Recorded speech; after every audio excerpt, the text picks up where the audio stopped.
Mga kwento ng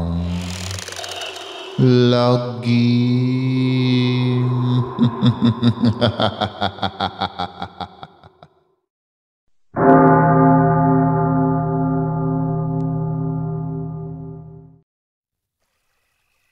Sa loob ng isang sabungan, nagkakagulo ang mga kalalakihang may kanya-kanyang manok na pinapamustahan, sa pula, sa puti, may dihado, may limado.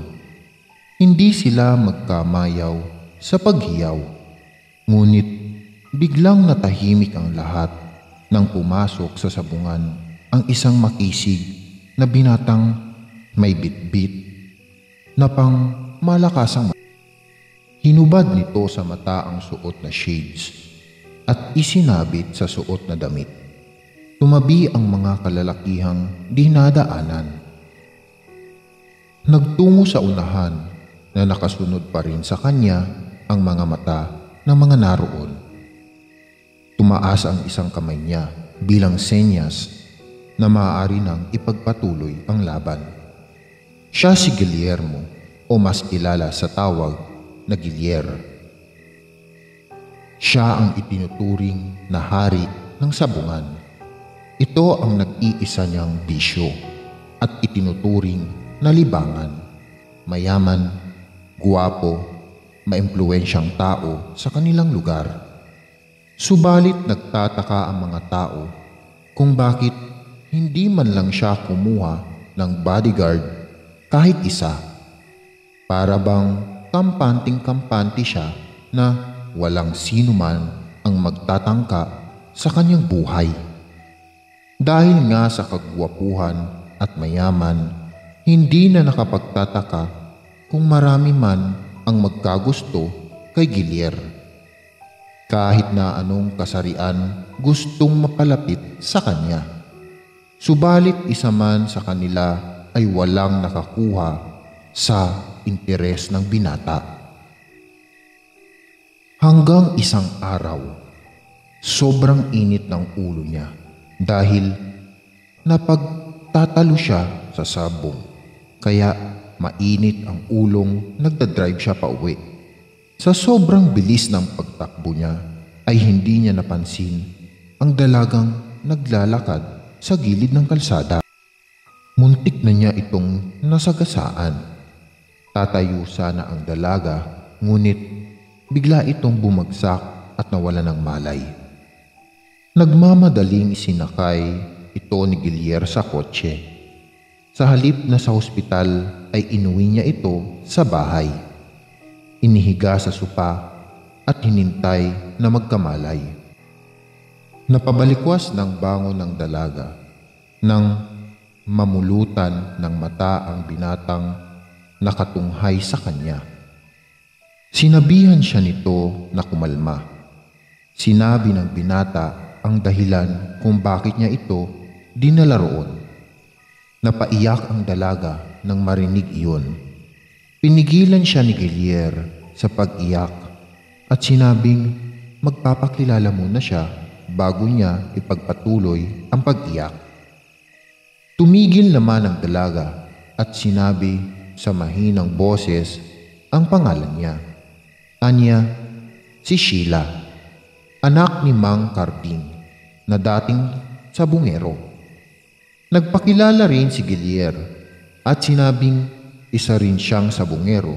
Tapos tinanong siya ni Sheila kung bakit dati ang sinabi nito.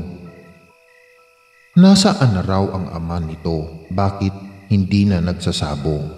Sumagot ang dalaga at sinabing sinundo na ni San Pedro. Aalis na sana si Sheila sa malaking bahay na iyon, subalit naalala niya na wala nga pala siyang mauuwian at gutom na siya. Umalis na kasi siya sa dati nilang lugar at nagpakalayo-layo upang hindi masundan ng mga kalahi nilang aswang na kumitil sa buhay ng kanyang ama. Si Guillier naman ay nag-alok ng tulong kay Sheila dahil sa itsura nito ay mukhang kailangan daw nito ng tulong. Inunahan na niya ito na pwede raw itong manatili sa bahay na yon bilang kasambahay. Total ay wala siyang kasambahay. Nagulat ang dalaga nang malamang mag-isa lang naninirahan sa malaking bahay na iyon ang binata. Matapos magkasundo ay hindi na nga umalis si Sheila sa bahay na iyon. Si Guillier naman, lingid sa dalaga. Kaya niya ito pinatira doon ay dahil may naaamoy siya rito. Isang pamilyar na amoy na alam niyang hindi sa isang ordinaryong tao. Hindi rin alam ni Sheila kung ano ang tila nag-uugnay sa kanilang dalawa ni Guillier. Sa pananatili niya sa malaki at magarang bahay nito ay palihim niya itong inoobserbahan. Lingid sa kanya ay ganun din ang ginagawa ni Guillier. Lihim din siya nitong inoobserbahan. Isang gabi, isang grupo ng matitinik na masamang loob ang umakyat sa bahay ni Guillier.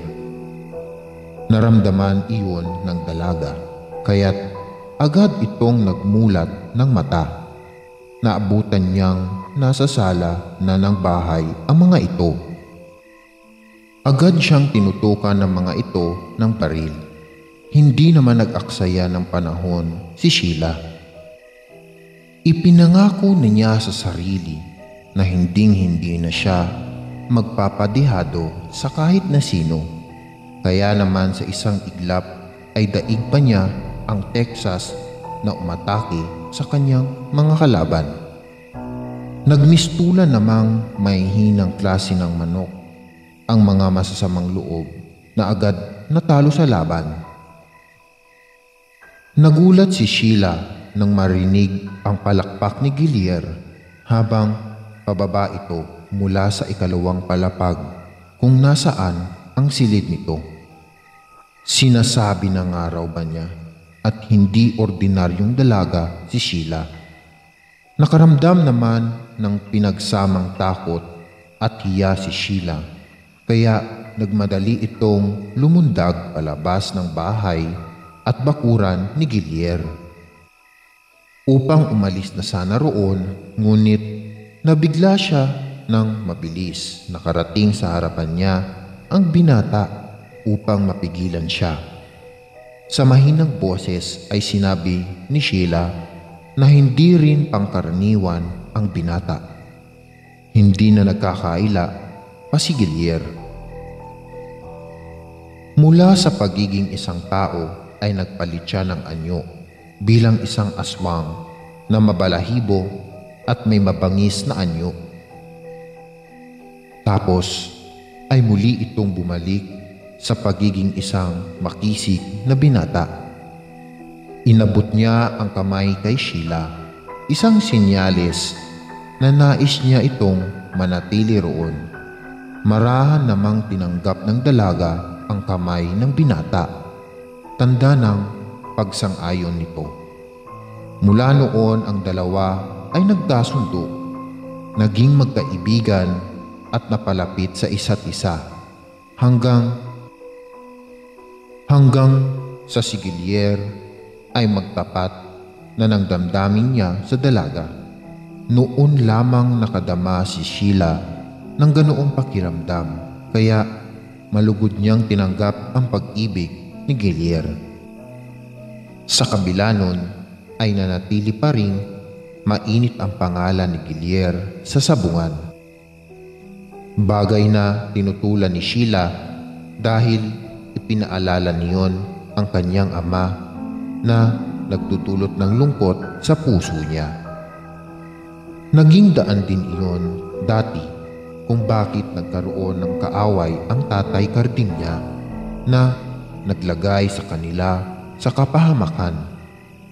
Mas gusto niyang alalahanin ang ama sa masaya nilang sandali na magkasama. Natatakot din siya na ang labis na pagkahumaling sa sabong ay magdudulot din ng kapahamakan kay Guillier. Ang usaping iyon ay naging madalas na dahilan ng kanilang pagtatalo, lalo pa at unting-unting nauubos ang yaman ni Guillier dahil sa sunod-sunod na pagtatalo. Naging mainitin ang ulo nito at nangyari na ang kinatatakutan ni Sheila na magkaroon din ito ng mga kaaway dahil sa sabong. Upang magkabati na sila ay mapanatag ang kalooban ni Sheila. Nangako si Guillier na kapag nanalo ang manok niya sa malaking laban sa darating na linggo ay titigilan na niya ang pagsasabong. Nakaisip naman ng ideya si Sheila. Sa araw ng derby, inihanda ni Sheila ang sarili habang si Guillier ay naghahanda na rin sa malaking event na iyon. Malaki ang tiwala niya sa pangmalakasan niyang manok. Habang hindi pa nagsisimula ang laban, ay hinihintay niya si Sheila dahil nangako itong manunood. Ngunit hanggang sa nagsimula na ang laban, ay hindi niya nakita ni anino nito. Nang sumalang na ang manok niya, ay nakaramdam ng pagkabalisa si Guillier. Parang may mali. Parang hindi ito ang manok niya. Napatulala siya sa nangyaring sagupaan ng dalawang manok. Hanggang sa mapagtanto niyang ang manok ay hindi pangkaraniwan. Ginamit ni Guillier ang kapangyarihan niya upang pahintuin ang laban. Nagpatalo na siya kahit pa nakakalamang ang manok niya. Ang makitang masugatan lang ito ay hindi na niya makayang tignan. Kinuha niya ang manok at dinala iyon sa loob ng kotse. Doon ay nagbagong anyo ang manok at naging si Sheila. Dali-daling ibinalabal ng binata ang jacket niya sa hubad na katawan nito. Tinanong ni Guillier kung bakit niya iyon ginawa. Anang dalaga, gusto lang niyang makasiguro na maipapanalo ni Guillier ang labang iyon para sa katuparan ng pangako nito sa kanya. Napapalining na sinabi naman ng binata na hindi nito kailangang ilagay ang sarili sa kapahamakan dahil handa naman siyang tuparin ang pangakong iyon, manalo man o matalo sa laban. Iyon sana ang sorpresa niya rito. Sa paggaling ng mga sugat ni Sheila ay nagpasya silang magtayo na lang ng negosyo matapos ang kanilang kasal at ilaan ang oras sa isa't isa habang ang lihim ng kanilang pagiging aswang ay nanatiling lihim sa lahat.